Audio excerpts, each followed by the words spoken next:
Y entonces, pues, comencemos. La charla de hoy, pues, que les traemos, se titula entonces Del amor y otros demonios, y pues vamos a exponer entonces María Camila y yo. Estas son, pues, algunas de las referencias que utilizamos, pues, a lo largo de la presentación para su desarrollo. Estas, pues, también son otras. Y el contenido que quisiéramos abarcar el día de hoy, entonces, primero, pues, es una breve introducción acerca de lo que es el amor. Después hablar un poco de la neurobiología del amor, cómo funciona el amor en el cerebro humano.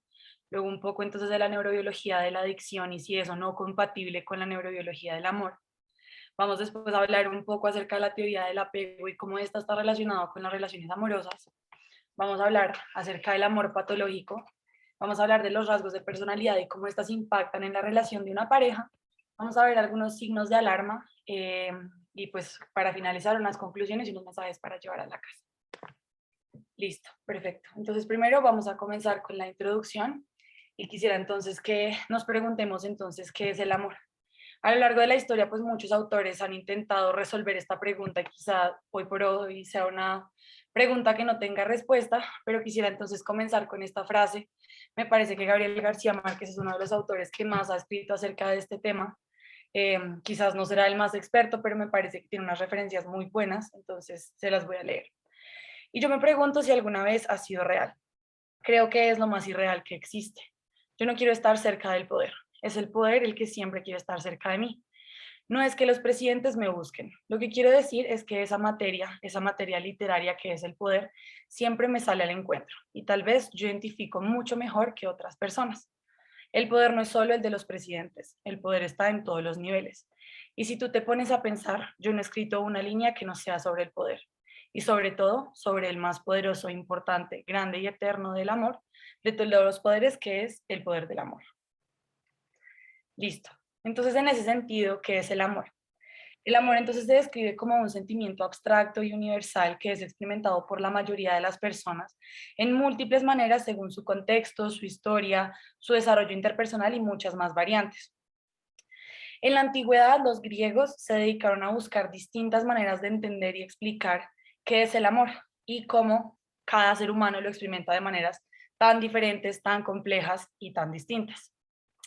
Entonces, según los griegos, o pues los griegos se esforzaron no solo por buscar una única definición, sino que lo definieron en cuatro ámbitos, digamos, grandes. Entonces, los griegos definieron el amor como el sentimiento responsable de nuestras acciones, decisiones y nuestro estado de ánimo. Inicialmente lo definieron como Eros, que representa el amor pasional y erótico. Es el dios que simboliza el amor romántico, la pasión, la impulsividad y se caracteriza por esa atracción física, sexual que es tan intensa.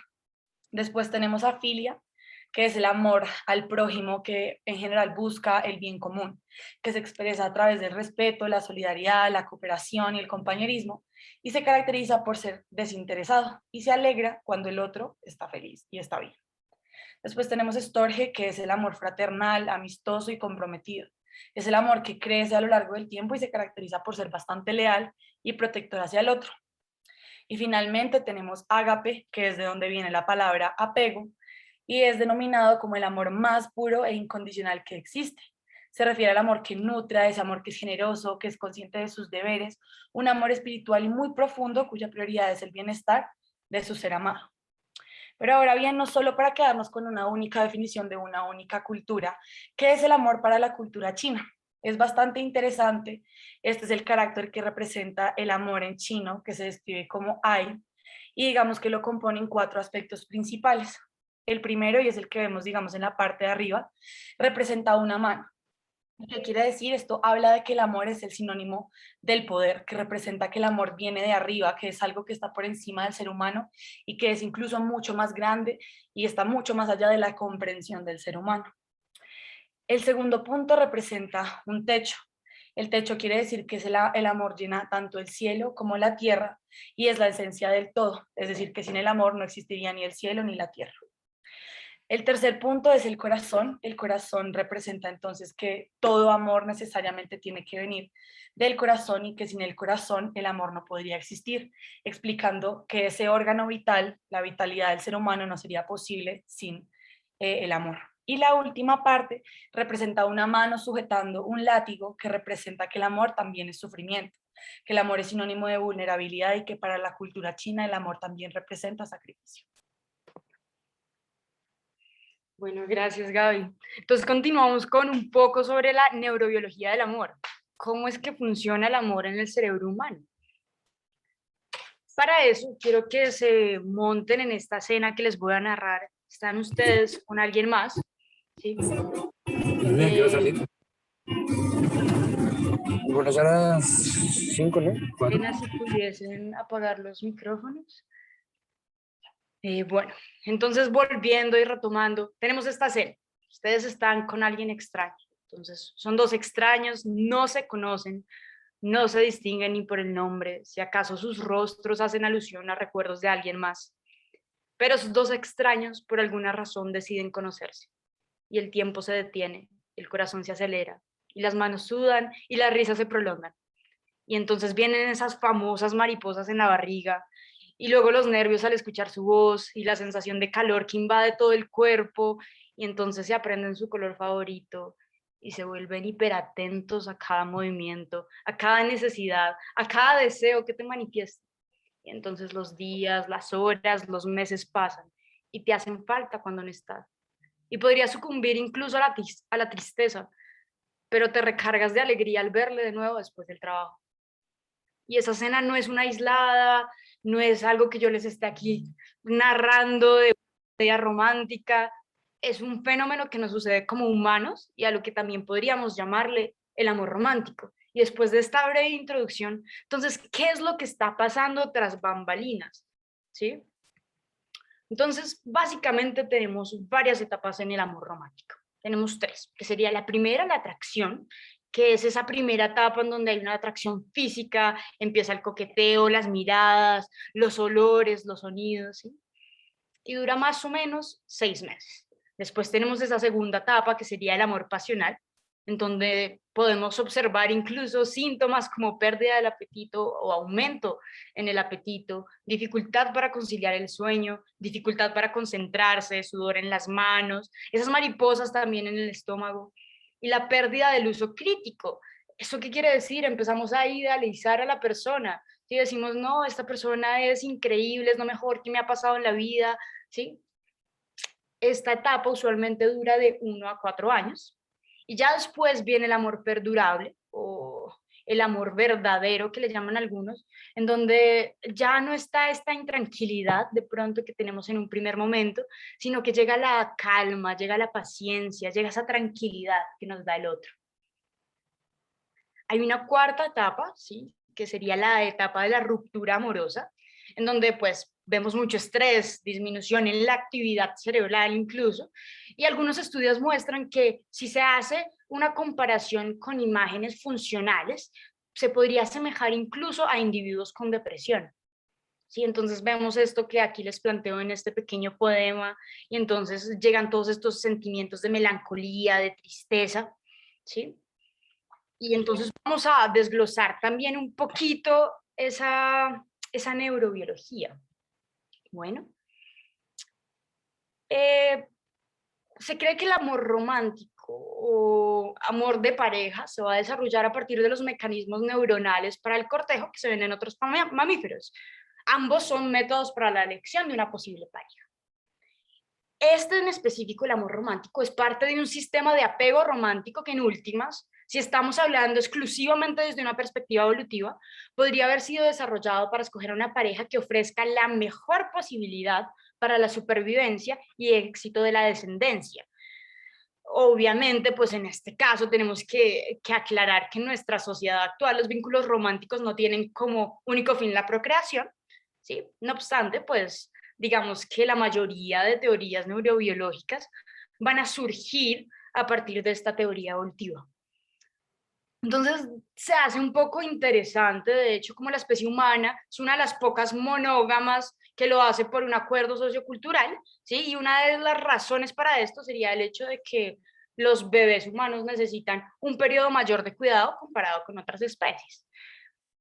Por ejemplo, aquí les traigo un pequeño ejemplo. Cuando un potro nace, y a las pocas horas ya está caminando. En cambio, nosotros nos demoramos más de un año para eso. Y así también va a suceder con la mayoría de procesos que permiten que un individuo sea autosuficiente. Nosotros los estudiantes de medicina podemos tardar hasta 30 años en ser autosuficientes, de hecho. Y es por eso que se hace tan importante el tema de la formación del vínculo que vamos a explorar a continuación. Entonces, dentro de la neurobiología del amor, se ha mencionado que existen diferentes factores endocrinos que están involucrados en todo este proceso, como lo son la oxitocina, la vasopresina, la dopamina, el cortisol y otras hormonas que están relacionadas. La mayoría de estudios se han hecho en ratones de campo que mantienen una única relación monógamo a lo largo de la vida. No son los únicos, pero es una de las especies en las que más se ha estudiado. Entonces se ha visto que, por ejemplo, ellos tienen una mayor densidad de receptores de oxitocina en el córtex prelímbico y en el núcleo accumbens, que hacen parte, como ya lo hemos discutido, del sistema de recompensa dopaminérgico. Y también en las partes laterales del complejo amigdalino, que está implicado en la memoria relacionada con la emoción. En humanos sabemos que esa oxitocina se va a liberar cuando hay abrazos, con el contacto físico, con los masajes y con el orgasmo, específicamente el femenino, y se promueve también el contacto visual, la confianza, la atención a las señales emocionales, e incluso se ha visto que hay una variante del gen de la oxitocina, que es el gen OTR, que se correlaciona con todo el emparejamiento en mujeres, y en algunos estudios se ha mostrado que podría incluso predecir el pronóstico de las parejas a 6 meses. Si estamos hablando ya de la vasopresina, se ha encontrado que hay una mayor densidad de receptores de vasopresina B1A en la amígdala lateral y en el pálido ventral, y esto también va a inducir todo el tema de preferencia en cuanto a pareja, y en los complejos amigdalinos va a aumentar las respuestas como el miedo y el estrés. Mientras que, por ejemplo, en el mismo complejo, en el complejo amigdalino, la oxitocina va a tener efectos ansiolíticos y va a disminuir todo el tema del estrés. Ahora bien, la dopamina va a tener uno de los roles más importantes cuando se está hablando de vínculos de pareja. Específicamente se ha encontrado que esta liberación de dopamina en el núcleo accumbens va a jugar un papel fundamental en la generación de vínculos monógamos en ratones de campo. Se han estudiado dos receptores, el de receptor D1 y el receptor D2, y se ha visto que el receptor D2 va a estimular la formación de vínculos, mientras que la activación del receptor D1 va a evitar la formación de nuevos vínculos. Estos receptores ambos son fundamentales cuando estamos hablando de la monogamia. ¿Por qué? Porque va a haber dos fases, una fase de inicio, en donde va a estar el receptor D2 más involucrado, pero también en la fase de mantenimiento nosotros necesitamos que nuestra pareja no forme un vínculo con alguien más, ¿sí? Por eso sería tan importante hablar de la monogamia acá. En cuanto a la serotonina, se ha observado que en etapas tempranas del amor romántico va a haber una depresión de los niveles centrales de este neurotransmisor, lo que también ocurre en otros trastornos psiquiátricos como el TOC, la depresión y el trastorno de ansiedad generalizada. Incluso se observarían síntomas parecidos como ansiedad, estrés y pensamientos intrusivos. Entonces, lo que se ha hecho es que se ha correlacionado esta depresión central leve con aquel componente obsesivo del amor romántico. Entonces, de hecho, sí, el amor sí tiene un componente obsesivo, como lo decía ahorita el doctor. Continuemos. El sistema también del eje hipotálamo-hipófisis adrenal ha sido muy estudiado, y ha sido estudiado sobre todo la hormona liberadora de corticotropina, que va a activarse y va a coordinar la respuesta al estrés en diferentes niveles, a nivel comportamental, a nivel autonómico, ¿sí? Y la actividad de todo este eje va a aumentar en las etapas tempranas, porque así como nosotros tenemos esa euforia en las primeras etapas, enamorarse también va a aumentar los niveles de estrés e inseguridad, ¿sí? Uy, ¿será que sí me quiere? ¿Será que soy lo suficientemente bonita? Todo este tema también aumenta toda la respuesta del estrés. Igual, a medida que pasa el tiempo, estos niveles van a tender a bajar. Por otro lado, la testosterona se ha visto que se eleva en mujeres y se va a reducir en hombres en las primeras etapas, y también se ha observado que los niveles se ven afectados por si es una relación a distancia o no. Acá en estas gráficas que ustedes tienen a la derecha es un estudio que se hizo en los ratones de campo, en donde se mostraba que cuando había una estimulación de los receptores D1, o sea, veíamos que se formaba un vínculo, mientras que cuando se antagonizaban los receptores D2 ya no se formaba ese vínculo por todo lo que les acabo de explicar.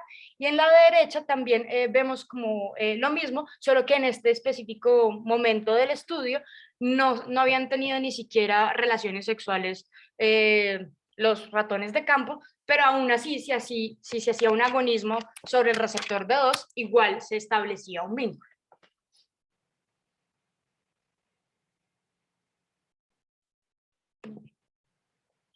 Ya, listo.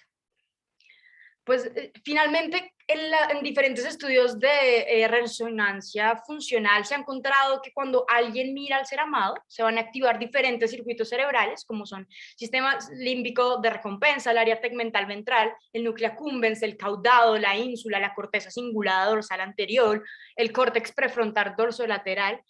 Y estos circuitos, como pueden ver en este esquema, que me parece de hecho una ilustración muy bonita, se comparten con aquellos que se activan en la adicción. ¿Sí? Entonces aquí podemos ver, por ejemplo, en la imagen de la derecha, en la B, cómo todas las redes que están dibujadas con azul son las que se comparten tanto en el amor como en la adicción relacionada a sustancias. Bueno, y aquí también en la imagen inferior izquierda, en morado, vemos todas esas áreas anatómicas que también se van a ver activadas tanto en el amor como en la adicción. Entonces, digamos que a partir de esto voy a explorar un poquito más a fondo por qué todos estos procesos involucrados se asemejan tanto en el amor y en la adicción. Entonces, hablemos un poquito justamente de la neurobiología de la adicción. Entonces, volvamos a repasar. Con respecto a la dopamina, por ejemplo, en la adicción a las drogas se ha visto que por medio de estudios de PET, un aumento en la señalización del receptor D1.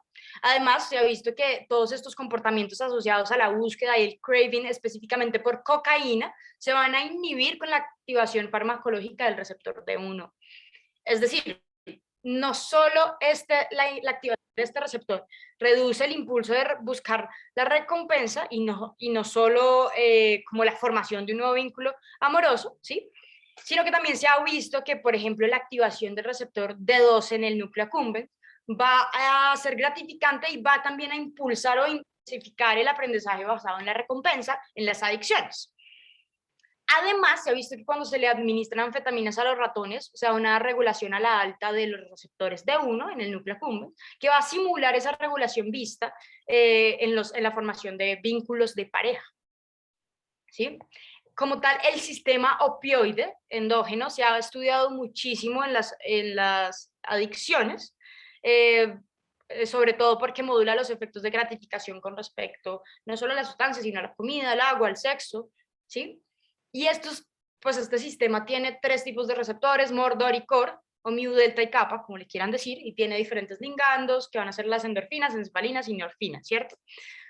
MOR y DOR van a regular la motivación y el afecto positivos, mientras que COR va a mediar el afecto negativo y la aversión. En humanos se ha corroborado ese nexo entre MOR y el refuerzo positivo de recompensa natural y drogas de abuso, y en la abstinencia se postula que hay una regulación a la alta de receptores de dinorfina en el estriatum dorsal y ventral que van a inhibir como tal toda esta liberación de dopamina, lo que va a contribuir a ese afecto negativo y va a promover las recaídas en las adicciones. En los lazos de pareja, el sistema opioide ha sido estudiado y se ha visto que cuando se administran antagonistas no selectivos de opioides en ratones de campo, no solo se previene la formación de vínculos, sino que se reduce el apareamiento, lo que también, digamos, que ha llevado a que nosotros pensemos que este sistema también está implicado en humanos, pero de nuevo, sobre todo se ha estudiado en las adicciones. En el eje hipotálamo-hipófisis adrenal se ha visto que el factor liberador de corticotropina, CRF, se ha visto involucrado como tal en la abstinencia al consumo de sustancias, en donde esta producción y liberación desde la amígdala se van a ver potenciadas, como sucede en el emparejamiento cuando hay separación del ser humano, y aparecen estos pensamientos recurrentes al respecto de la pérdida, como dónde estará, qué mal que se haya ido, lo vemos en todas partes, todo ese tema que se va a acompañar con un dolor y un duelo. Y en estudios también, de nuevo, en los ratoncitos de campo, que pues aparentemente los han estudiado muchos, se ha visto que cuando uno de ellos de los miembros se muere, el que sobrevive usualmente se va a aislar. Y se observa un aumento en el CRF y este efecto también se va a revertir con antagonistas de los receptores R1 y R2. Y ya con respecto a la oxitocina, específicamente en estudios de MDMA, se ha visto una mayor liberación de oxitocina y se ha visto también que la oxitocina va a actuar en el núcleo accumbens, promoviendo la formación y expresión de la tolerancia en algunos de los efectos comportamentales y fisiológicos de las sustancias de abuso. Y también pues se sabe que la oxitocina va a disminuir también los síntomas de abstinencia de morfina y alcohol, se ha estudiado. Acá es una pequeña tabla, realmente no se las voy a leer, es por si alguna vez alguien quiere de pronto saltarse a la copialina. Esta es una tabla comparativa en donde se comparan los diferentes receptores de neurotransmisores en el amor y en la adicción y se hace la paralela entre estos dos. Bueno, entonces volvamos a nuestra historia y esta historia que les introduje en un primer momento como un modo de resumen, porque yo sé que les acabé de botar un montón de información en unos pocos minutos que de pronto puede ser un poco abrumador. Entonces tenemos que en esa primera fase, en el amor romántico, toda la información sensitiva se recolecta sobre el objeto de adicción.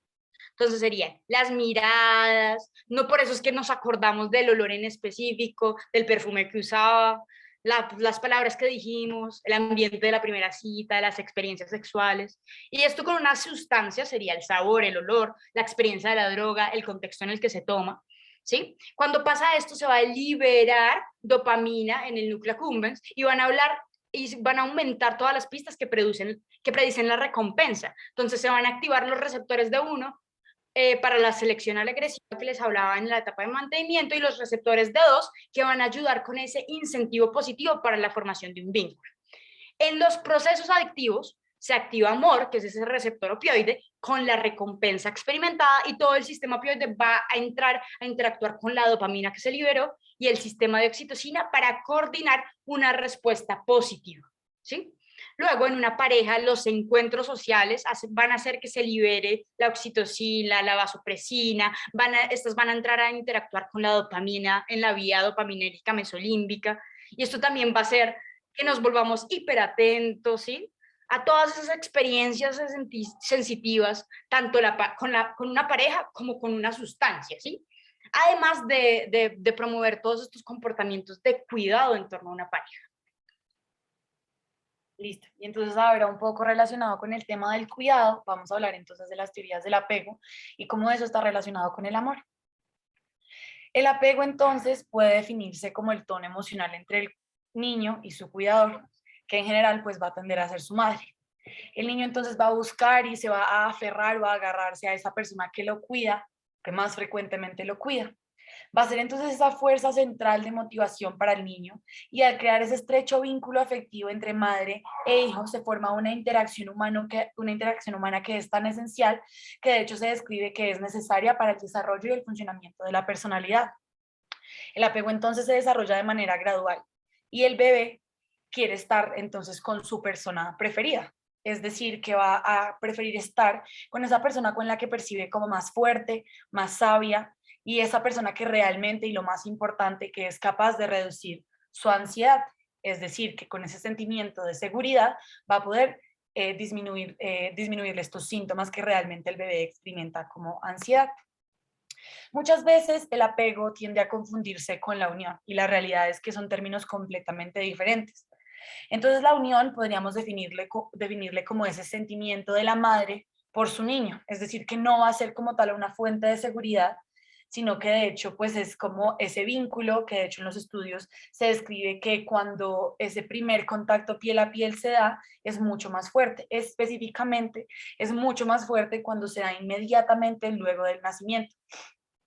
¿Cuál es entonces el fundamento que tenemos entonces para la teoría del apego?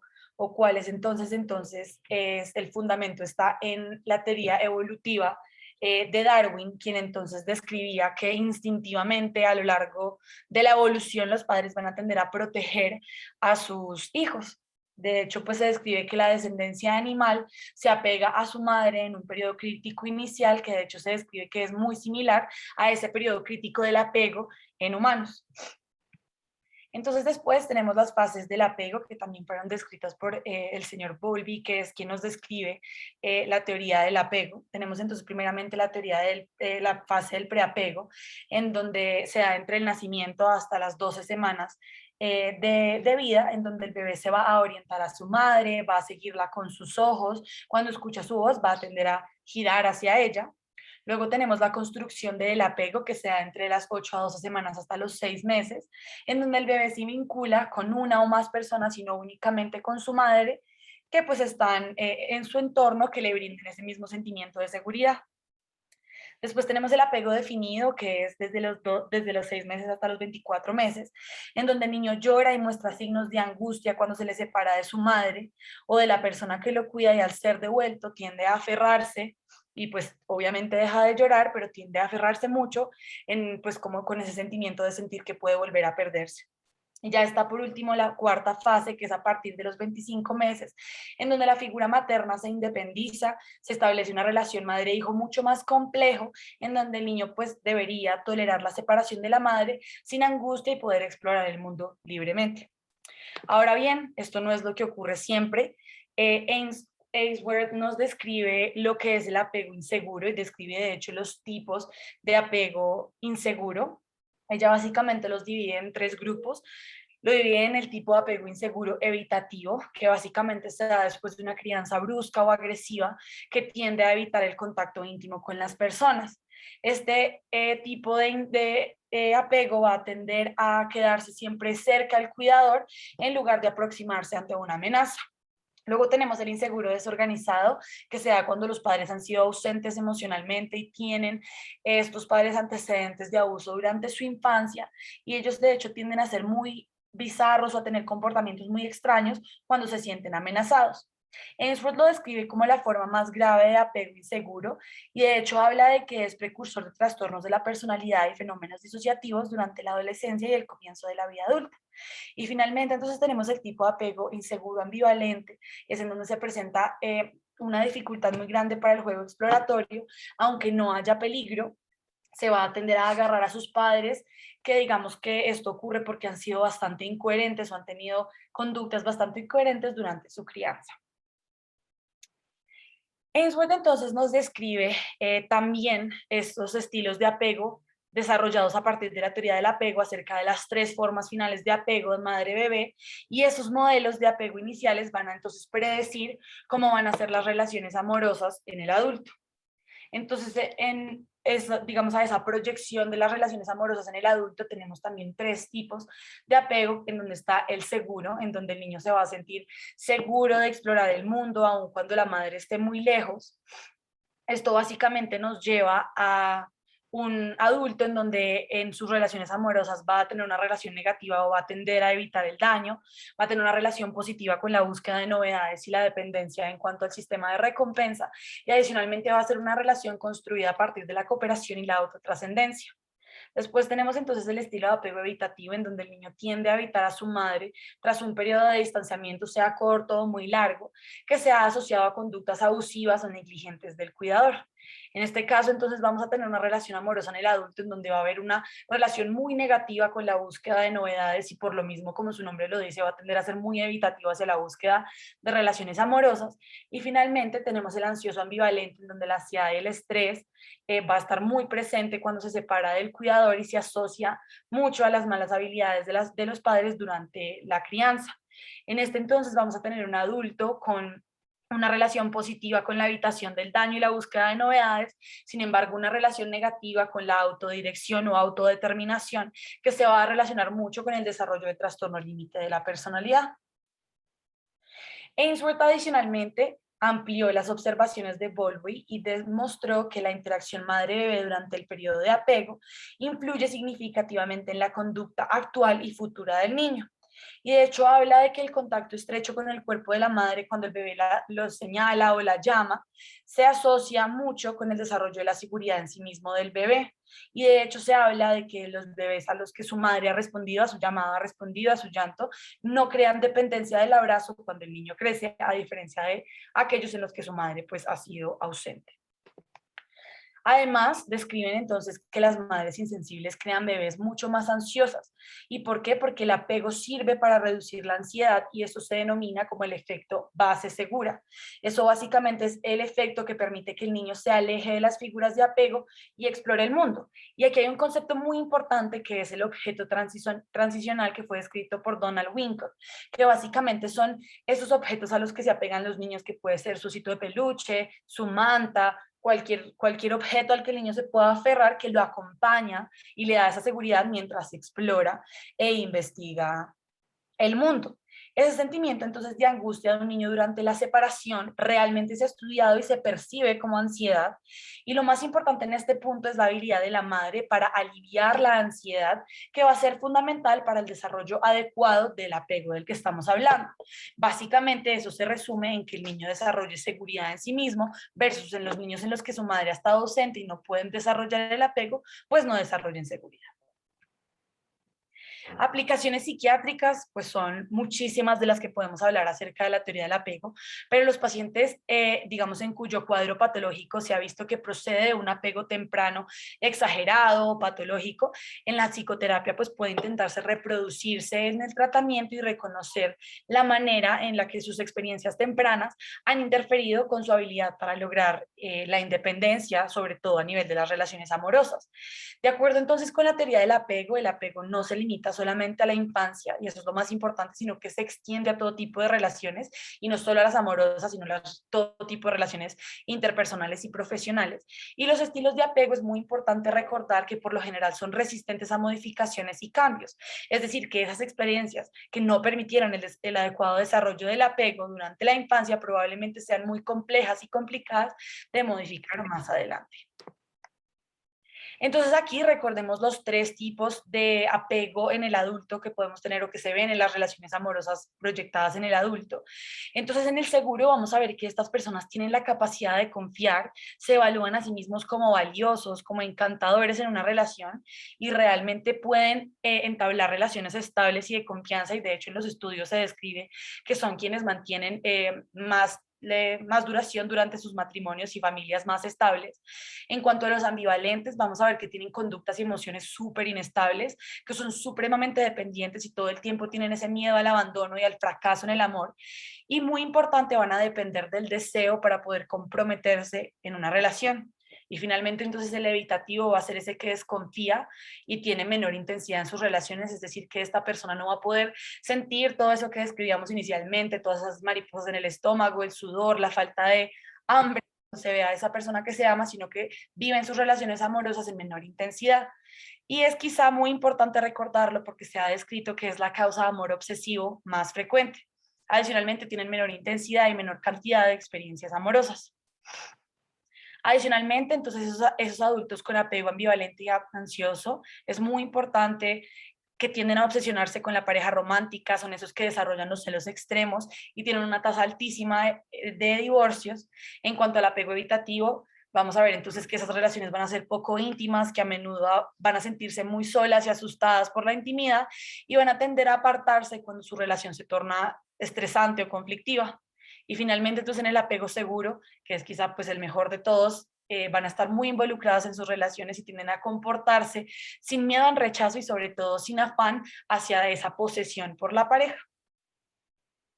En cuanto entonces a esos trastornos de relación, bien sabemos que Aristóteles describió mucho cómo el ser humano es un ser humano social y depende de sus relaciones interpersonales para sentirse bien. Entonces es importante recordar que la salud psicológica y el sentimiento de bienestar de una persona dependen en gran medida de la calidad de sus relaciones y el apego a otros. Y eso básicamente se logra estableciendo y regulando pues esa manera de conectar con el otro. Ahora bien, entonces vamos a hablar ya como tal de lo que es el amor patológico. Vemos que entonces todo suena muy bonito, pero realmente vemos que no todo es color de rosa. Y aquí quisiera entonces, como hemos visto, Gabriel García Márquez quizás es un experto en el amor, y vemos entonces que él también lo describe. Él dice, el amor es una enfermedad del hígado tan contagiosa como el suicidio, que es una de las complicaciones más mortales. Y también nos dice que el amor siempre ha sido una pequeña catástrofe. Entonces, en cuanto al amor patológico, vemos que el amor patológico está caracterizado por el comportamiento repetitivo y descontrolado de proveer atención y cuidado a la pareja, con sentimientos de pérdida de libertad, básicamente dándole prioridad al individuo en comparación a otros intereses que antes pues eran previamente valorados. Es muy importante recordar que es una condición primaria que ocurre en individuos que por lo general van a tener baja autoestima, sentimientos de rechazo, abandono y rabia, y que puede o no estar asociado con desórdenes psiquiátricos, especialmente la depresión, la ansiedad y el trastorno obsesivo compulsivo. Entonces, en cuanto a la adicción y a la dependencia, que lo veíamos entonces un poco al principio, es importante recordar que cuando el amor patológico es secundario a la sintomatología psiquiátrica, el mantenimiento de esas relaciones, aunque sean tensas, aunque sean perturbadas, a pesar de todo ese sufrimiento que causen, van a tender a brindar alivio a los síntomas primarios de la depresión y la ansiedad. Y es por eso mismo que a las personas les cuesta tanto romper con esas relaciones y realmente por eso se quedan en ese círculo vicioso.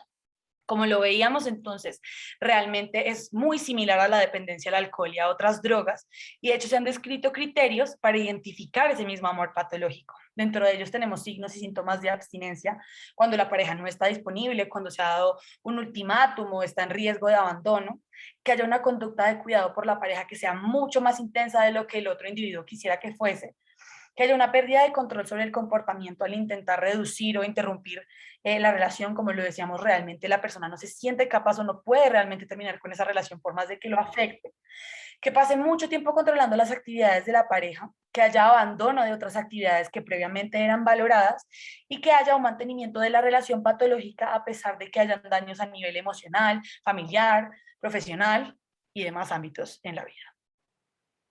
Vemos entonces que hay otros dos, digamos, denominaciones que son muy importantes recordarlas, y es lo primero, lo que es el amor maduro.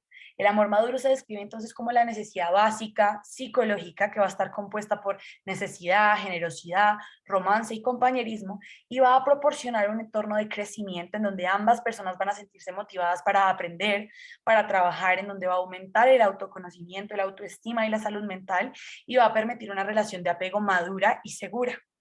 Como tal, entonces el amor inmaduro tiende a crear un entorno social muy desadaptativo, compuesto por poder, posesión, protección, piedad y perversión, en donde aparecen pensamientos obsesivos de desconfianza hacia la pareja.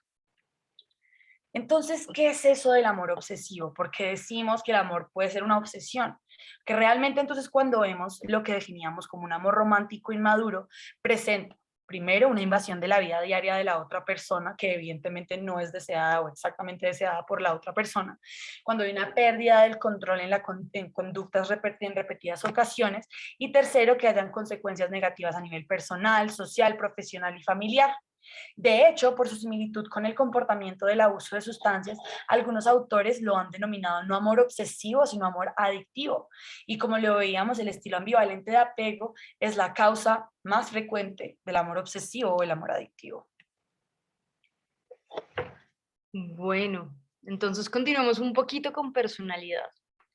¿Cómo esos rasgos de personalidad van a impactar en una relación de pareja? Entonces tenemos que, primero, pues los rasgos de personalidad según el DSM-5 son patrones persistentes de formas de percibir, de relacionarse y pensar sobre el entorno y sobre uno mismo, que se ponen de manifiesto en una amplia gama de contextos sociales y personales.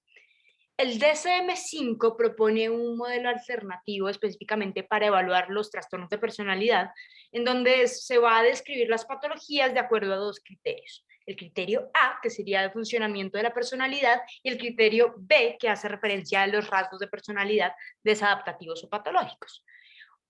Aquí cabe resaltar que tener un rasgo de personalidad no implica tener un trastorno de personalidad, ¿sí? Todos tenemos rasgos. Es más, si lo ponemos en un ejemplo coloquial, no sé, por ejemplo, con un plato tradicional como lo es el ajiaco, todo ajiaco tiene sal y hay cierto rango de sal que toleramos. Y digamos que vamos a seguir considerando que el plato está bueno si cabe en ese pequeño rango, pero si ya nos pasamos y le echamos todo el salero, ahí es cuando se vuelve un problema. Y eso mismo es lo que pasa con los rasgos. Cuando se nos va la mano con algún rasgo, ahí es cuando empieza a ser patológico, cuando empieza a ser disfuncional. En una relación de pareja, los rasgos de personalidad nuestros van a entrar a interactuar con los de nuestra pareja inevitablemente. Y es el resultado de esa interacción lo que en últimas va determinando nuestra satisfacción con la relación per se. Los rasgos de personalidad desadaptativos o patológicos, que es ese criterio B del que les hablaba, han sido fuertemente asociados con la insatisfacción en las parejas. Dentro de esto se encuentran la afectividad negativa, el desapego, el antagonismo, la desinhibición y el psicoticismo. Estas como 5 características o categorías van a desglosar después un montón de otras subcategorías, pero digamos que a grandes rasgos se consideran estas 5. Principalmente se ha asociado el desapego, que sería esa evitación de la experiencia socioemocional, y la afectividad negativa, que son esas experiencias frecuentes e intensas de niveles elevados de varias emociones negativas, como los principales rasgos que se han relacionado con la insatisfacción y las angustias en las relaciones. Ahora bien, tenemos que el clúster A, es decir, en los trastornos de personalidad, el clúster A es el que, en el que se encuentran esos comportamientos que vemos como raros, en los que predominan el aislamiento, ¿sí? En donde van a entrar el esquizoide, el esquizotípico, el paranoide, de los que hemos hablado en otras charlas, va a tener altos niveles de desapego, y estos síntomas van a tender a contribuir incluso más a mayor insatisfacción que aquellos del clúster B o del clúster C, que es los que en un primer momento uno podría pensar que suelen ser más problemáticos. No obstante, también podemos recalcar que en el amor patológico que les explicaba ahorita Gabriela, usualmente va a haber altos niveles de impulsividad, altos niveles de evitación del daño y de búsqueda de sensaciones y de dependencia de la recompensa, que van, y digamos que estos sujetos que entran dentro de estas características usualmente se ubican más dentro de una estructura de personalidad que va más acorde al clúster B o al clúster C, ¿sí? Entonces, porque en el B vemos, por ejemplo, más niveles de impulsividad, en el C tienden a la evitación, ¿sí? Entonces, pues también tendríamos que tener en cuenta esto. Pero pues claramente si hay una persona que ya entra dentro de la clasificación o diagnóstico de trastorno de personalidad, seguramente, independientemente si esté en el clúster A, B o C, usualmente el relacionamiento suele ser un poco difícil y tienden a tener experiencias como de toxicidad de pareja. Listo, perfecto. Y ya como último punto, y quizá pues como para dejarlos con algo que sea un poco más útil, quisiéramos pues dejar a las personas que nos escuchan hoy con esos signos de alarma. Importante pues recordar que realmente ni siquiera es necesario tener un trastorno en la personalidad, incluso ni siquiera es necesario tener algún rasgo de la personalidad específica para poder entonces identificar estos síntomas de un amor obsesivo o un amor adictivo. Importante entonces que recordemos que en algunos casos estos síntomas pueden empeorar al final de una relación o pueden empeorar, digamos, cuando se presenta algún rechazo importante a alguna invitación, a algún evento. La primera entonces es que haya una atracción abrumadora por la pareja, que realmente no sea como ese amor, esa atención que se siente de manera tan agradable, sino que la persona se sienta realmente abrumada por tanta atracción que se manifiesta por la otra persona, que se presenten pensamientos obsesivos acerca de la pareja, quizá incluso podríamos decir que sean intrusivos, que digamos que expresivamente uno dice, ay, no puedo sacarlo de mi cabeza, pero realmente si eso ocurriera literalmente, pues sería bastante, digamos, importante identificarlo como una bandera roja. Que haya entonces la necesidad de sentir constantemente como la necesidad de proteger a la persona de la que se está enamorado. Evidentemente es natural querer proteger a un ser amado y cuidarlo, pero cuando esto es constante y limita las actividades de la otra persona es bastante preocupante. Que hayan pensamientos y acciones posesivas, que se trate al otro no como un igual, sino como una posesión. Que hayan celos desmesurados acerca de otras relaciones interpersonales, incluso se han descrito relaciones en las que no debería existir celos, como lo es la relación con una madre, con un hermano. Y por supuesto, la baja autoestima siempre debería llamarnos la atención. Acerca entonces de signos que deben, por supuesto, alertarnos, es muy frecuente que cuando esto se presente sea relacionado con esa persona que idolatra a su amado, incluso puede volverse muy dependiente, muy aprensivo a esa persona, casi que depender como girar completamente su vida en torno a esa persona. Lo primero que tenemos es que se presenten repetidos y constantes mensajes de texto, correos, llamadas a la persona a la que se está interesado. Por supuesto, es natural querer comunicarse, hablar con la persona a la que se ama, pero cuando esto es una conducta muy repetitiva, muy intensa, sobre todo que afecta la vida cotidiana, las otras actividades, debe ser un signo de alerta. Que haya la necesidad constante de aseguramiento acerca de la relación y el amor de pareja. Esto básicamente es cuando esa persona necesita que todo el tiempo le estén asegurando que la quieren, que todo el tiempo le estén asegurando que está bien y que la relación no va a fallar con cualquier cosa. Que esté una dificultad para mantener amistades o contacto con la familia debido a la obsesión por la pareja. Estas personas van a tender a ser muy solitarias porque realmente se aíslan, no se obsesionan solamente con esa única relación y pierden todas sus demás relaciones de amigos, se dejan de preocupar por su familia. Que se presente, que haya una monitorización y una vigilancia continua de las acciones de la pareja. Incluso pues acá podríamos hablar del espionaje, de seguir a la persona, de constantemente estar localizando su ubicación, que haya un control sobre las actividades y lugares que visita la persona hasta el punto de limitar lo que esa persona quiere hacer o con quién quiere compartir. Y por supuesto, muy importante tener esos cambios de humor o mood swings que son tan drásticos, siempre debería llamarnos la atención.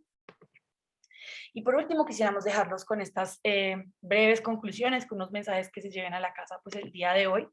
Lo primero, entonces, es que recordemos que el amor es un sentimiento abstracto y universal que es entendido y expresado de maneras muy diversas y es distinto en cada cultura y distinto para cada persona. Lo segundo es que la neurobiología del amor es muy similar a la neurobiología de la adicción, que incluso comparten muchas vías anatómicas y funcionales, que el apego es fundamental en el desarrollo y el funcionamiento de la personalidad, que incluso cuando no se da de manera correcta puede llevar a comportamientos muy patológicos en el amor. Como cuarto punto, que una relación de pareja, los rasgos de personalidad juegan un papel fundamental en la satisfacción que va a sentir cada uno como parte y parte de la relación.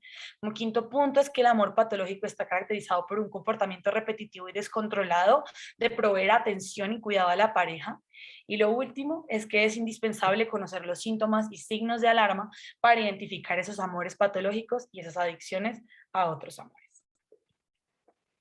Bueno, ya para terminar, los queríamos dejar con un poema de Miguel Canes, que es uno de nuestros pues, artistas favoritos, y dice lo siguiente, se llama El amor. No permites que te apague, no aceptes que eche tierra a tu fuego, no permites que te quite la risa, ni que te haga sentir culpable por querer reír. No dejes que te reduzca, que te empequeñezca, porque el buen amor es ver crecer y nada más. No dejes que te absorba, porque tú fluyes como el agua, que te encierre porque tú eres un pájaro. No toleres que no te haga disfrutar, que te convierta en un juguete. No dejes que te invaden y te quite lo mejor de ti. No permitas la tristeza en bandeja. Si trata de cambiarte, no es amor. Si te ignora, no es amor. Si no apuesta por ti, deja de ser amor. La inseguridad no es romántica, la guerra mental es una tortura lenta y leve. No permitas que te descuide. No aceptes que te quite las ganas, no permites que te silencie ni que decida por ti las cosas que son buenas para los dos. No aceptes promesas vacías ni ilusiones de papel. No permites que no te entregue lo mismo que tú das. El amor no es aguantar, el amor no es tragar ni consentir. El amor no es tener la esperanza de que mañana será mejor. No es cerrar los ojos y esperar y esperar. El amor es compartir mochila, no añadirle más peso. Prohíbe las lágrimas porque el amor no duele, el amor no daña, el amor no grita. El amor acaricia, el amor abraza, el amor respeta. El amor cuida. Gracias. No sé si tengan alguna pregunta, alguna duda o algún comentario. Gracias.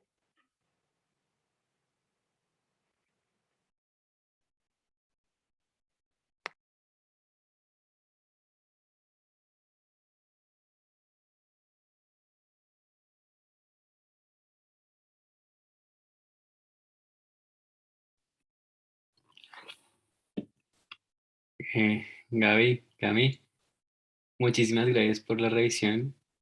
Qué palabras tan bonitas, en serio. Doctor Milton, Sí, si quiere dar algunas palabras, adelante. claro que sí. No, muchas palabras, eso es muy interesante. Yo creo que la revisión, pues, es muy digamos, novedosa, no porque no se hable del tema del amor, yo creo que en la literatura, no solamente en la literatura médica, sino, o principalmente la literatura por fuera de la literatura médica, se habla mucho del amor. Yo creo que no es gratuito, no es casualidad que citen ustedes a Gabriel García Márquez, que yo sí creo que es un experto, ¿no?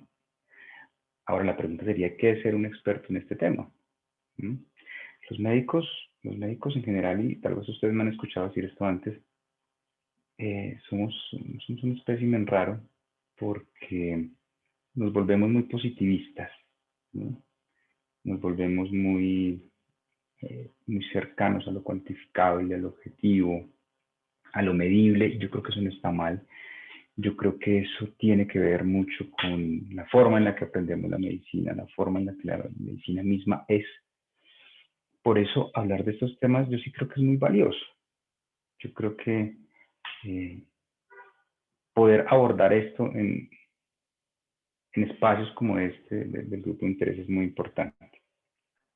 Pero claro, entonces es por fuera de la medicina que se habla de estos temas. La filosofía, la literatura, creo yo que nos han dado como mucho más luz respecto a estos temas. ¿Por qué? Porque yo creo que el amor es un tema que es vivencial, ¿no? Yo creo que no es un tema exclusivamente teórico. La neurobiología del amor es un campo apasionante. Yo creo que no se puede quedar hablando de la oxitocina y de los circuitos dopaminérgicos y de la serotonina. Como todo en salud mental, cuando ustedes no tengan alguna duda sobre las hipótesis monoaminérgicas de la enfermedad mental, digan que tienen que ver con la dopamina, con la serotonina y quizás con la noradrenalina y le van a pegar. De ahí nos salimos los psiquiatras. Entonces, pero esto tiene que ver mucho con cosas vivenciales, tiene que ver mucho con observación. Yo creo que John Bowlby, Donald Winnicott, el mismo Freud que habló en artículos como por ejemplo El malestar en la cultura, en psicología y análisis de las masas, también se refiere mucho, de hecho él compara el enamoramiento y las fases. La primera fase del enamoramiento la acerca un poco cualitativamente a la psicosis, que eso es algo muy interesante, ¿no? Y que respalda profundamente todo lo que ustedes acaban de decir, ¿no? Todo lo que Gabriela, todo lo que María Camila dijeron ahorita. Que además, haciendo un paréntesis, me parece que es una revisión muy completa.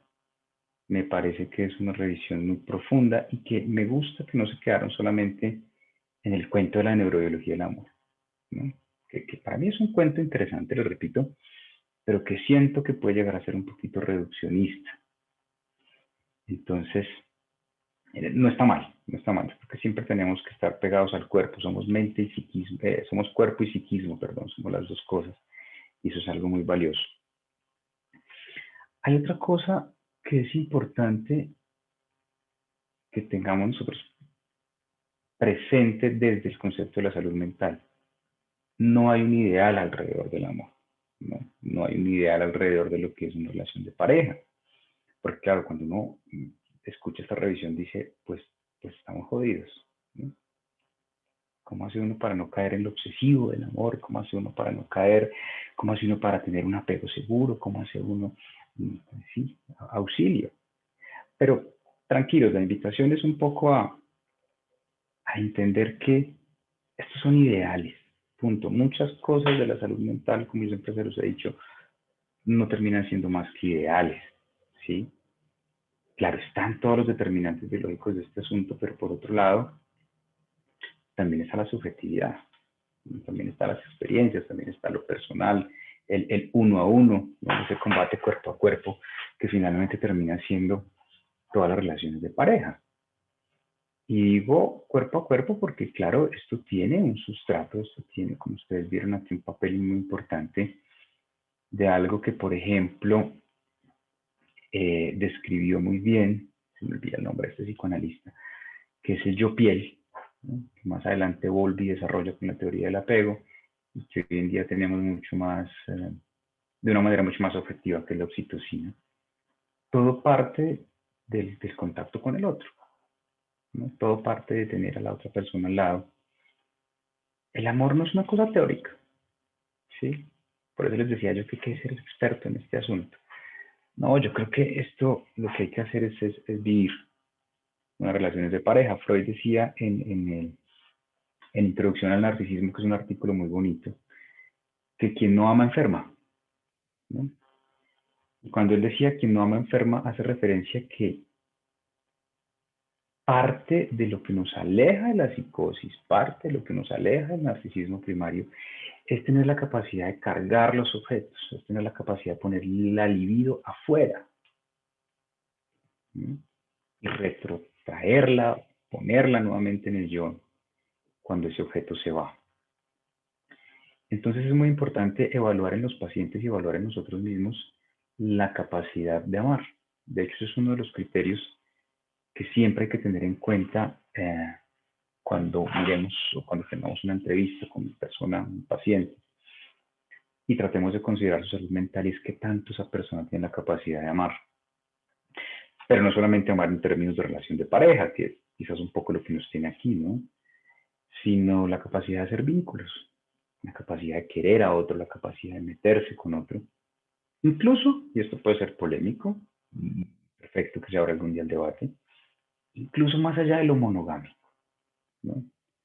Recuerden ustedes que la idea es que en este oficio, quien quiera seguir por los caminos de la psiquiatría y la salud mental, la idea es que uno abandone los prejuicios, que abandone la capacidad de escándalo, que abandone la capacidad de juicio, de juicio moral, digo yo, ¿no? Y como decía Guillermo Arcila, parafraseando a Terencio, que era un filósofo griego, un filósofo que, imagínense, él empezó siendo cómico y terminó siendo filósofo. Es una cosa interesante. Guillermo Arcila decía que nada humano me sea ajeno, ¿no? Es decir, que nosotros podamos comprender todo el funcionamiento psíquico sin escandalizarnos, pues. Yo creo que eso es algo muy valioso. Entonces, es la capacidad de hacer vínculos la que nos define, la que evita que nos enfermemos, la que evita que la libido, como decía Freud, se vuelva estásica, que haya una estasis de esa libido y aparezcan patologías narcisistas. Pero claro, digamos que de alguna manera llegar uno a decir cómo llego, ¿no? Cuál es la ruta para tener una relación de pareja estable, para que no se me venzan esos 4 años o para poder llegar a los 4 años y no quedarme atorado y no desarrollar cosas obsesivas, pues quizás no sea la tarea, ¿no? Sino entender un poco que esto es un balance, que esto es una cosa dinámica. Y aquí hay un concepto que a mí me parece importante en todo esto que ustedes mencionan. Yo diría que hay un concepto importante y es el narcisismo, ¿no? Ojalá algún día tengamos tiempo de sentarnos a hablar un poco más de narcisismo. Pero lo que hace eventualmente patológico un vínculo en una relación amorosa son los elementos narcisistas. Si algún día tienen ustedes la oportunidad de leer un artículo muy bonito de Freud, muy digerible en últimas, pues se llama Duelo y Melancolía, él menciona ahí que parte de lo que hace patológico una ruptura en una relación amorosa son los elementos narcisistas, ¿no? Es poner en el otro cosas que son mías, es el exceso de idealización. Como ustedes lo mencionaban en la charla, es inevitable y además necesario que al principio uno idealice a la persona que tiene al lado. Si no idealizamos a la persona que estamos conociendo, si no idealizamos la pareja que tenemos en el primer año más o menos, esa vaina no arranca, ¿no? Si nosotros no ponemos a esa pareja como la cúspide de la creación humana, ¿no? Lo más importante en el mundo, la cosa no arranca. Pero lo ideal es que después de pasar un tiempo, esa idealización ceda, desaparezca y empecemos a querer al otro por lo que es el otro, no por las proyecciones narcisistas de lo que nosotros ponemos en él, ¿no? Ustedes han escuchado seguramente frases como en las tusas, porque yo creo que a la tusa eventualmente algún día le tenemos que poner un código del DSM, ¿no? Siempre he dicho eso.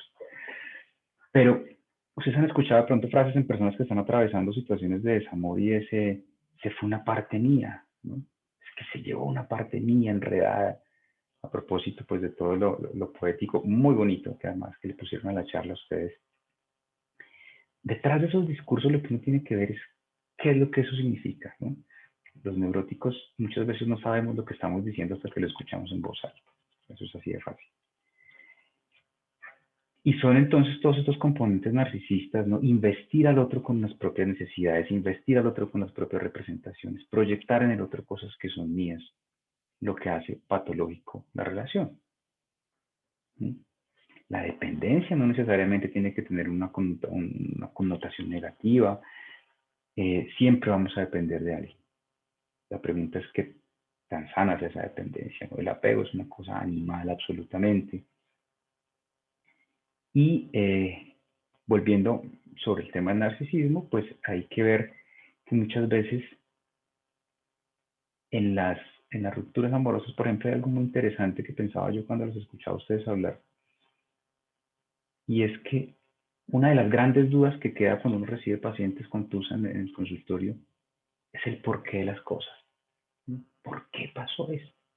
¿Por qué me dejó? ¿Qué tiene él o ella que no tenga yo? Entonces me dice, doctor, es que a mí no me interesa que vuelva, sino que me explique por qué.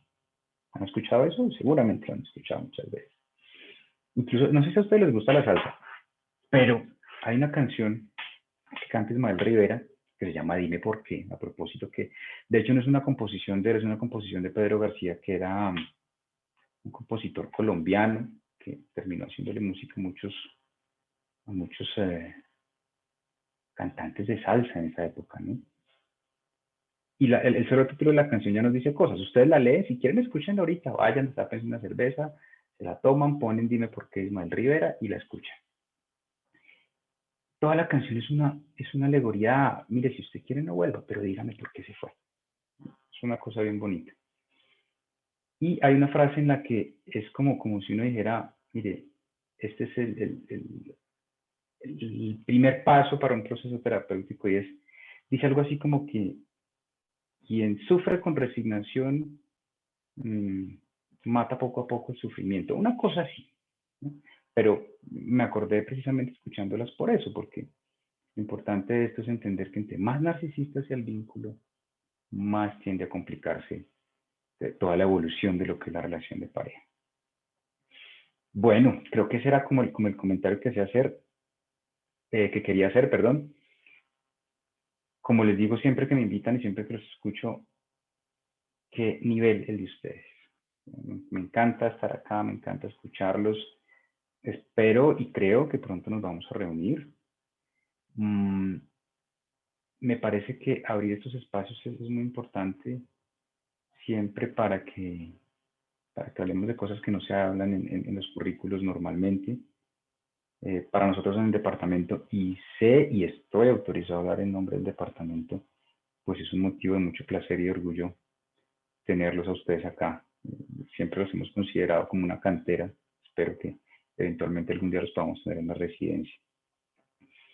A Gabriela, a María Camila, excelente la revisión, las felicito, y bueno, eso era un poco como lo que les quería decir, pero bueno, abramos la discusión, interesante. Ya no hicimos nada más esta noche, entonces abramos la discusión. No, mentiras, de pronto ustedes tienen planes, pero bueno, quiero escuchar comentarios, hablemos, preguntas, y si no, pues nos vamos a ver.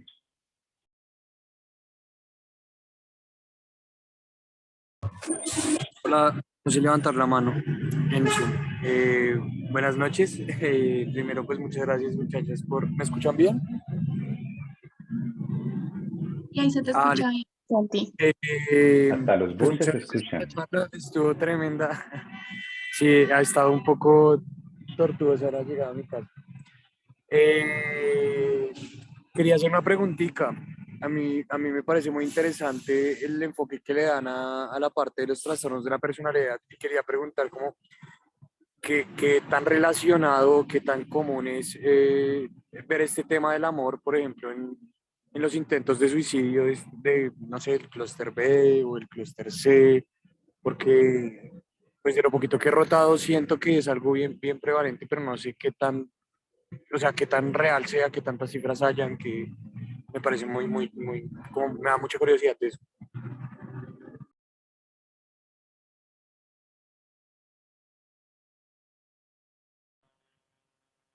¿Creen que les eche una mano?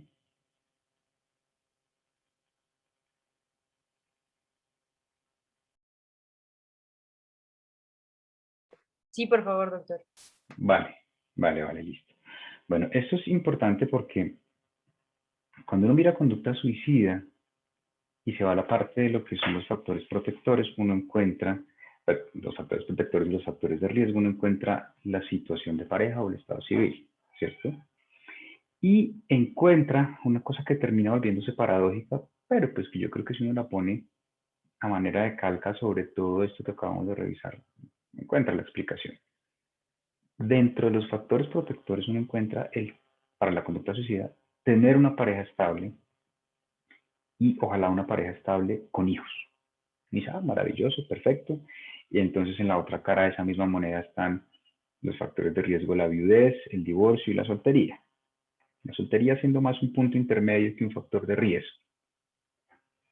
Pero si ustedes miran y cuando tengan la oportunidad revisen la última encuesta nacional de salud mental, que es la del año 2015, encuentra uno que dentro de los intentos de suicidio y dentro de los eventos relacionados con conducta suicida, el 42% aproximadamente de los factores desencadenantes que se encontraron en esta encuesta nacional de salud mental, 42%, miren que no es una cifra nada despreciable, aparecen la disfunción o los conflictos con la pareja y la expareja. Pues ahí es donde se arma la paradoja. En personalidad, pues por supuesto está.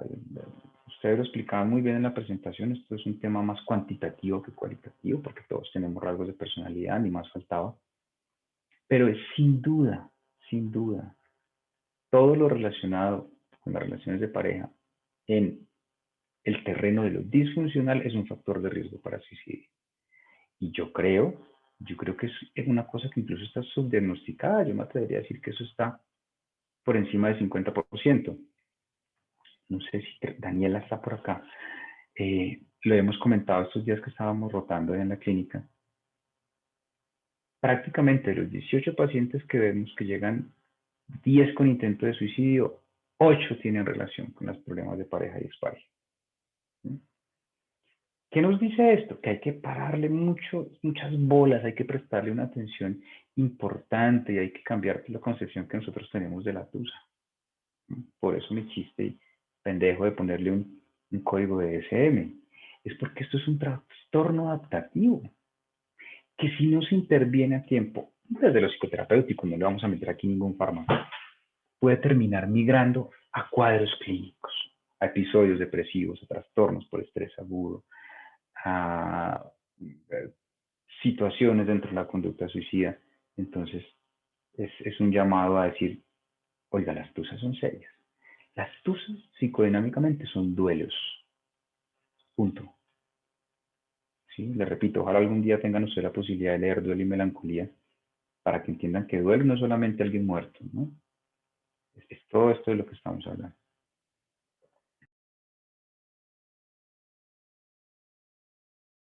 Muchas gracias, doctor. Perfecto, no sé si de pronto alguien más tiene una pregunta, creo que Vivi tiene la mano levantada. Sí, hola. No, pues no tenía una pregunta, solamente quería saludarlos. Hace mucho no me conectaba y felicitarlos porque de verdad me parece súper chévere, súper interesante. Me encantó la charla. Pues sí, como que había estado un poco ausente de esto y pues volver me hace muy feliz. Entonces, de verdad que las felicito y estoy muy con muchas ganas de ver todo lo que están preparando para este módulo. Entonces, nada, era solo ese comentario. Muchas gracias, Vivi. No sé si, creo que Nico o Dani, no sé quién está. Yo, Cami. Dale, Nico. De nuevo, muchas gracias por la charla, estuvo muy interesante. Yo sí tengo una pregunta y es, en lo que es el amor, en lo que es una persona con otra persona, sí, pues lo describieron, pero tengo una pregunta y es, cómo son esos casos que principalmente se han dado tanto en Japón como en Europa de personas que tienen relaciones con objetos inanimados, personajes ficticios, estatuas, ciudades o incluso animales, y que incluso llegan a tener matrimonios con esos objetos o seres no humanos. ¿Cómo se explica desde el punto de psicoanálisis o pues en el origen de ese tipo de, no sé si llamarlo atracciones?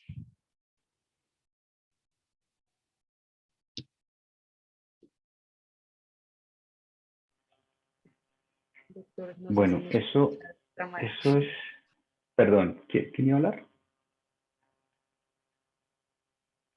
Interrumpí a alguien, ¿no? Bueno, No, doctor, le iba a dar la palabra. ok, vale. Bueno, esto es, un señor se casó con una rosera. ¿Cómo es eso? Bueno, imagínense. Miren, yo creo que en la medida, primero, en esta época del lenguaje digital, pues, en la que predomina el lenguaje digital, incluso sobre otras formas de lenguaje, nos enteramos de más cosas. Yo no creo que esto sea una cosa nueva. Yo simplemente creo que ahora nos vemos más. Otro con un huevo y se divorció, hágame el favor. ¿No? Se divorció a los 3 días, bueno, no duró mucho esa relación.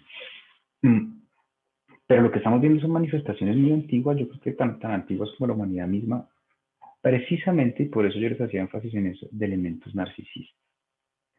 Obvio, lo primero que hay que hacer es mirar si una persona que se casa con un huevo no está psicótico, ¿no? Eso es lo primero que hay que ver, porque puede ser, pero la mayoría de las veces uno encuentra en estas manifestaciones, y no es, digamos, una casualidad que sean sociedades donde predominan elementos culturales muy ligados o que alimentan mucho el individualismo, pero que finalmente terminan haciendo una cohesión de una sociedad muy fuerte, que finalmente es una paradoja, ¿no? Entonces aquí lo que vemos nuevamente son elementos narcisistas. Miren, a veces la capacidad de no poderse meter con otro, que es una cosa narcisista, el que no ama enferma, les decía yo hace unos minutos, nos lleva a ver, ¿a dónde se va esa libido? Esa libido no desaparece. Claro, hay un monto de libido narcisista, por supuesto, pero esos desplazamientos afectivos que además son inherentes a la especie humana. Nosotros tenemos que amar, es decir, tiene que estar uno muy llevado de la psicosis, si se quiere, para no poder cargar un objeto libidinal. Nos lleva, o la libido busca cómo descargarse, ¿no? Y aparecen fenómenos de desplazamiento. El desplazamiento es tratar de poner un poquito de elementos amorosos, pero como están cargados de narcisismo, es poner elementos amorosos en objetos que nunca nos lleven a algo que es, y lo mencionaban ustedes en la charla, a algo que es muy importante, que es ceder, que es hacer cosas de sacrificio, que es hacer cosas de compartir mis elementos con el otro. Eso es clave para una relación. Bueno, entonces el desplazamiento afectivo es, o lo ve uno en casos extremos, como estos que ustedes están contando, de que me caso con una rosera o con un huevo, pero hay unas cosas un pasito más atrás que yo creo que están larvadas y que no nos hemos dado cuenta. ¿Han escuchado ustedes personas que dicen que se llevan mejor con los animales que con los humanos? Seguramente los han escuchado, ¿no? Entre más conozco a la gente, más quiero a mi perro. Eso no está mal, miren, yo creo que hay algo muy bonito y es amar a los animales. Imagínense el narcisismo de Fernando Vallejo, ¿no? Es una cosa robusta. Pero nosotros tenemos o deberíamos poder cargar a los demás, ¿no? Ponerle cargas emocionales a los demás. Pero meterse con otro ser humano en una relación de pareja implica también entrar en un interjuego, en una intersubjetividad en la cual nosotros eventualmente nos vamos a ver cuestionados por el otro, nos vamos a ver enfrentados al otro, va a haber desacuerdos con el otro, va a haber puntos de desencuentro y va a haber cosas que tenemos que ceder. Ojalá ceder desde lo cariñoso no es del sometimiento. De lo contrario, si yo en mis elementos narcisistas no tengo la capacidad de hacer eso, no tengo la capacidad de meterme con nadie, compro un perro. Que sé que dentro de... Primero, no me va a cuestionar absolutamente nada. ¿Cierto? Y en 15 años va a estar muerto. Esto es crudo, lo que yo estoy diciendo, y puede sonar feo. No tengo nada en contra de las mascotas. De hecho, me parece una cosa maravillosa que uno pueda compartir parte de su vida con los animales, no su vida entera. Y entonces ahí empieza otro capítulo que es mucho más largo y que no me quiero extender, que es la humanización de los animales. Pero bueno. Entonces lo que explica todo este tipo de condiciones sin duda son los elementos narcisistas, ¿no? Todos los elementos narcisistas, los seres humanos sufrimos mucho de narcisismo. Y eso explica estas situaciones, ¿no? Creo yo que lo que hay que entrar a ver ahí es cómo en nuestra modernidad y en nuestro día a día estamos repletos de elementos narcisistas que cada vez se potencian más, ¿no? Bueno, eso era.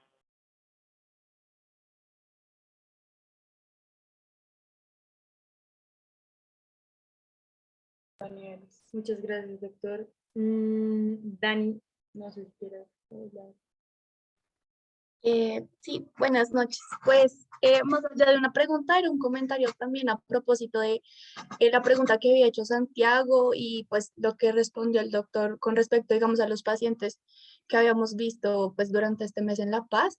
Y no solo muchos llegaban como motivo de consulta pues variado, pero entre comillas por una tusa, sino también a mí lo que me llamaba la atención es que teníamos un par donde se empezaba a ver un progreso una vez encontraban una relación amorosa dentro de la clínica con otros pacientes, o incluso había una paciente que ya, digamos, tenía un patrón establecido que una vez encontraba pareja, salía, digamos que, no sé, estabilizaba esta relación y luego tenía una ruptura y ella nuevamente ingresaba a una unidad de salud mental.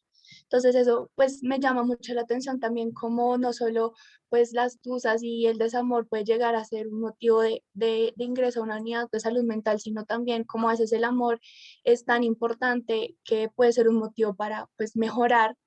Pues en algunos casos digamos que no debería ser como el objetivo principal o la razón para, pero puede ser como una razón suficiente para algunas personas de empezar a mejorar.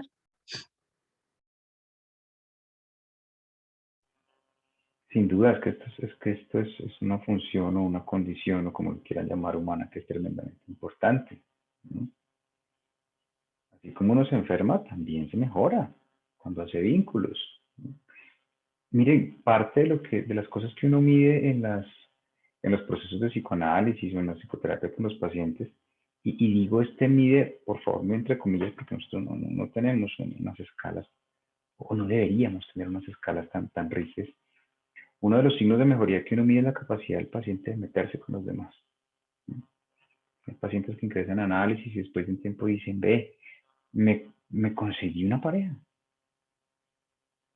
Y estamos bien, y pues ahí tenemos todas las cositas neuróticas que nos faltan, pero se empiezan a meter con los demás, se empiezan a mejorar, ¿no? Entonces uno de los ejemplos que Daniela menciona es, dos de los ejemplos que ella menciona son pacientes muy enfermos, muy trastornados de sus personalidades, de su neurosis, pero que eventualmente logran cargar, ¿no? A propósito de lo que dice Juanita, que es un comentario muy apropiado. La catetización de los objetos, la carga libidinal de los objetos. Pues uno carga y se mejora. Lo que tú dices es cierto, Juanita, cargar un objeto inanimado es ir a la fija, ¿no? No me va a abandonar, no me va a cuestionar, no me va a joder la vida, no me va a poner a enfrentarme con mis propios elementos narcisistas. Pero siempre que una persona tenga la capacidad de hacer vínculos, ahí hay un reducto de salud mental que es importante.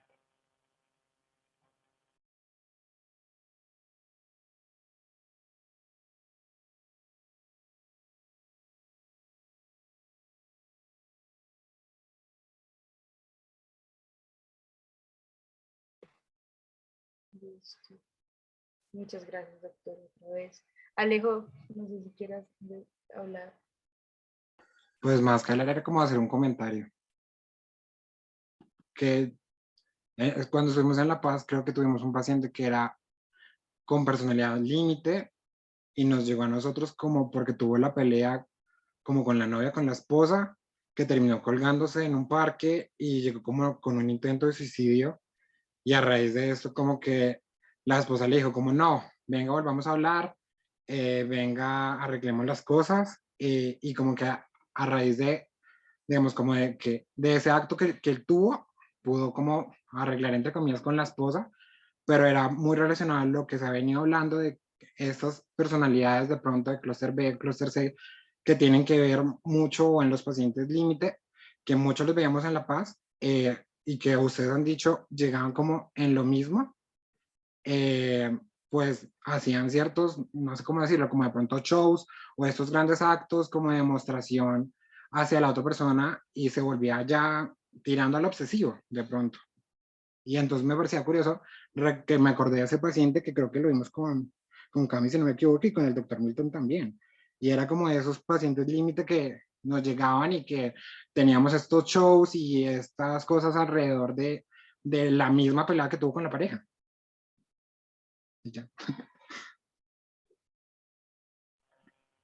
Sí, claro, Alejandro, que se colgó en un parque además, ¿no? A la vista de todo el mundo, como buscando ser rescatado. Sí, claro, yo me acuerdo de ese paciente, lo estoy viendo ahí un tiempo. Y es ver también pues que todo esto, y cuando la esposa llegó y le dijo, no, mentira, nos vamos a separar, permitieron todos sus elementos clínicos, ¿no? Se mejoró y le dimos salida. Entonces, sí, ahí también hay conductas de manipulación, seguramente rasgos desadaptativos de personalidad. Las relaciones de pareja son como una caja de Petri para los elementos psicopatológicos del ser humano, ¿no? Uno puede jurarse muy sano, uno puede eh, creer que es un modelo de salud mental, cosa que no existe, claro, pero en el fragor de lo que son las relaciones de pareja, una vez se encuentra haciendo cosas muy loquitas, ¿no? Y repito, ese no es el enemigo a vencer, lo importante es entender esas cosas por qué suceden, identificar esas cosas a tiempo, buscar ayuda si es necesario, para no caer en eso, ¿no? Pues entonces, yo tengo una pelea de pareja, voy y me cuelgo aquí en este parque de atrás y termino en la clínica, en la UCA de la Clínica de La Paz, ¿no? Entonces, siempre criterio de funcionalidad.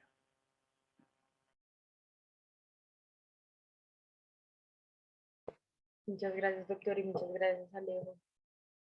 Yo creo que por el momento, ya por el tiempo y ya por dejarlos ir a descansar un viernes, gracias antes por estar acá un viernes con nosotros. Es un placer para nosotras también poder